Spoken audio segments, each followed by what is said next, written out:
I work on some governance and implement that and get that going.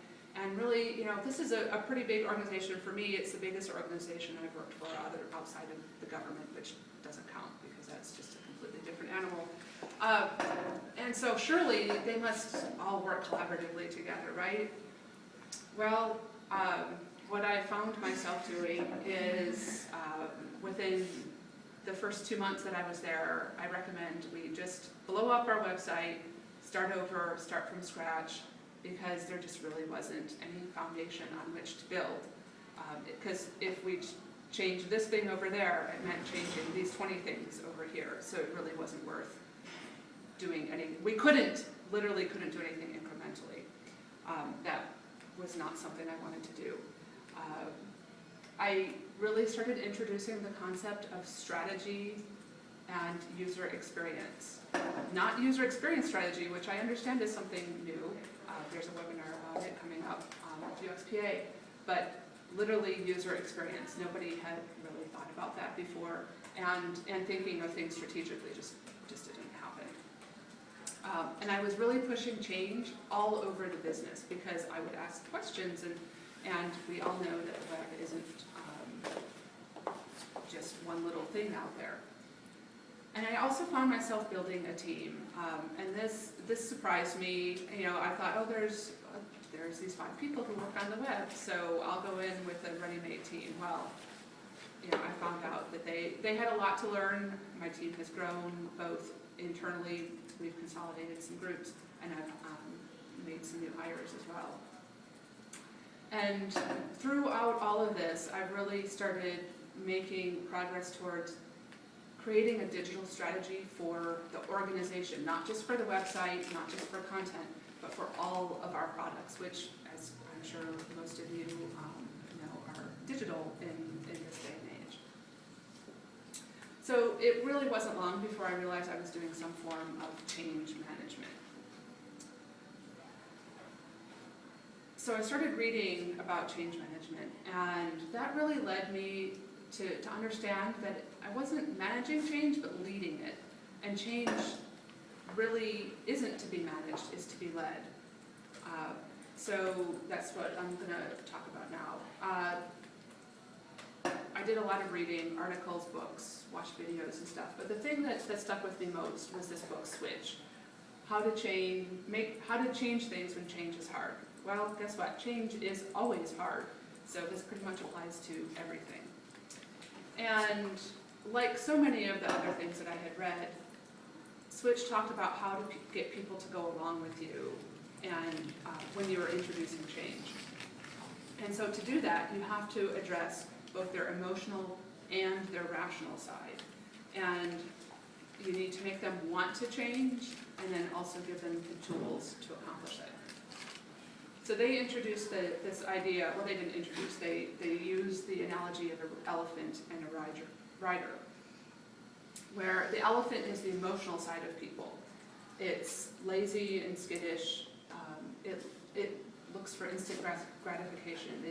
They want whatever they're going to do to lead to something, and they really just want to get things done. And it doesn't matter how it gets done. Just do it. Just put it on the web. Things like that. But meanwhile, the rider represents the rational side of people. It holds the reins and it looks like it's in charge, but guess what? If the elephant doesn't want to do what the rider wants it to do, who's going to win? Elephant. The elephant is way bigger and is really in charge, just like our emotional side. We might know we need to do something, but if it's hard and it goes against everything we've always done, it's going to be hard to do it differently. So the rider knows what's right, but it tends to spin his wheels, trying to get that elephant to turn without motivating it. So you need to appeal to both the elephant and the rider. So that being overwhelmed by choices often results in what they call analysis paralysis, where really you're overanalyzing the situation or the problem, and really that's the spinning of the wheels. I'm sure you can think of lots of situations where this has happened to you, probably more than once.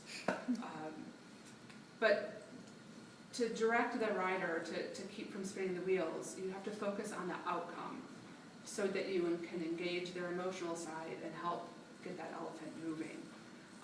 So that you start moving instead of figuring out whether or not you're going to move.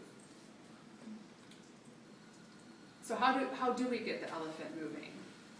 So usually when we're trying to change something, we analyze it, we think about it, and then we change.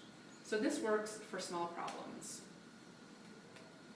But we're not dealing with small problems here. Getting our organizations and our colleagues to change how they do things, how they always do things, and how they approach their work, this just isn't a small problem. So we're talking about big change, and big change requires a different method, where you see something, you present the evidence, you make people feel something, and then you can get them to change.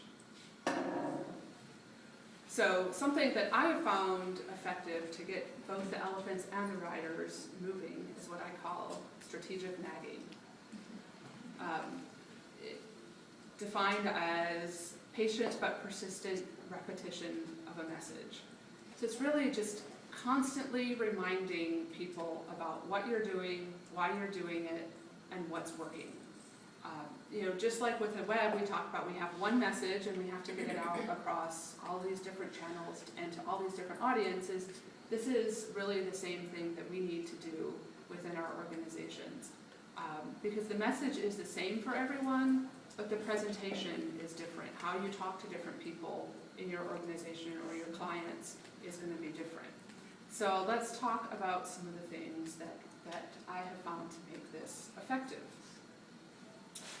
It really starts with vulnerability, and you have to take risks. You have to open yourself up to failure, because if you don't let yourself be seen, you're just going to keep on going along the same way, because people will just keep doing what they want to do.